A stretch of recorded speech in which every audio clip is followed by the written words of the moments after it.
உள்ளிட்ட மிக முக்கியமான பிரச்சனைகள் மீது தமிழ்நாட்டு மக்கள் மத்தியில் விழிப்புணர்வை ஏற்படுத்தக்கூடிய வகையிலையும் இந்த கொடுமைகளுக்கு எதிராக தமிழக மக்களுடைய ஒருமித்த உணர்வை உருவாக்குகிற வகையிலையும் அனைத்திந்திய இளைஞர் பெருமன்றத்தின் சார்பில் தமிழ்நாடு முழுவதும் மக்கள் மத்தியிலே 1 கோடி கையெழுத்துக்கள் பெறுவது என்கிற வரலாற்று சிறப்புமிக்க ஒரு பணியை அனைத்திந்திய இளைஞர் பெருமன்றம் துவக்கி இருக்கிறது. அதற்கு மார்க்சிஸ்ட் கம்யூனிஸ்ட் கட்சியின் சார்பில் மனப்பூர்வமான வாழ்த்துக்களையும் ஆதரவையும் இந்த நேரத்தில் தெரிவித்துக் கொள்ள விரும்புகிறேன்.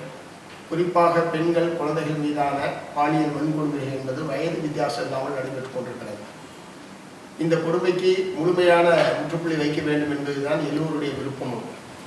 இத்தகைய குற்றங்களில் ஈடுபடக்கூடிய குற்றவாளிகள் யாராக இருந்தாலும் அவர்கள் உடனடியாக கைது செய்யப்படுவதும் விரைவாக வழக்குகள் நடத்தி முடிக்கப்பட்டு சட்டப்படியான தண்டனையை பெற்றுத் தருவதிலேயும் தயவு தாட்சியம் இல்லாமல் தமிழ்நாடு அரசாங்கம் செயல்பட வேண்டும் என்று இந்த நேரத்தில் கேட்டுக்கொள்ள விரும்புகிறேன்.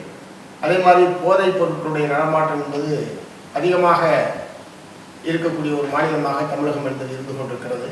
குறிப்பாக வெளி மாநிலங்களிலிருந்து ஏராளமான போதைப் பொருட்கள் தமிழகத்துக்குள்ளே வந்து கொண்டிருக்கிறது. இந்த வந்து கொண்டிருக்கிறது என்பதை கூட காவல்துறை கண்டுபிடிக்கிற போது தான் நமக்கு தெரிகிறது. பள்ளி மாணவர்கள் முதல் வயதானவர்கள் வரை அனைவரிடமும் இந்த போதை கலாச்சாரம் என்பது அதிகரித்துக் கொண்டிருப்பது என்பது ஒட்டுமொத்த சமூகத்தினுடைய முன்னேற்றத்திற்கு மிகப்பெரிய முட்டுக்கட்டை என்பதை நாம் உணர வேண்டும். அந்த வகையில் இந்த போதைப் பொருள் கடத்தல் விற்பனை இதில் யார் ஈடுபட்டிருந்தாலும் அவர்களுக்கு எதிராக கடுமையான நடவடிக்கையை தமிழ்நாடு அரசும் காவல்துறையும் மேற்கொள்ள வேண்டும். போதைப் பொருள் விநியோகம் கடத்தல் உள்ளிட்டவைகளை முற்றிலும் தடுத்து நிறுத்துவதற்குரிய சிறப்பு நடவடிக்கைகளை தமிழ்நாடு அரசாங்கம் மேற்கொள்ள வேண்டும் என்று இந்த சந்தர்ப்பத்தில் நான் வற்புறுத்த விரும்புகிறேன்.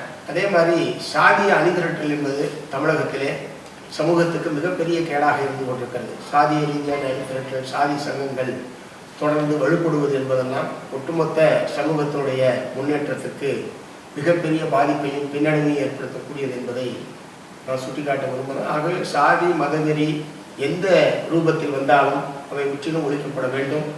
அதற்கான ஒரு விழிப்புணர்வை தமிழ்நாட்டு மக்கள் மத்தியில் ஏற்படுத்தக்கூடிய வகையில் அனைத்து இந்திய பெருமன்ற இளைஞர்கள் இந்த நல்ல முயற்சியிலே சமுதாய பணியை தங்களை ஈடுபடுத்திக் கொண்டிருக்கிறார்கள். அவர்களுக்கு என்னுடைய பாராட்டுகள்.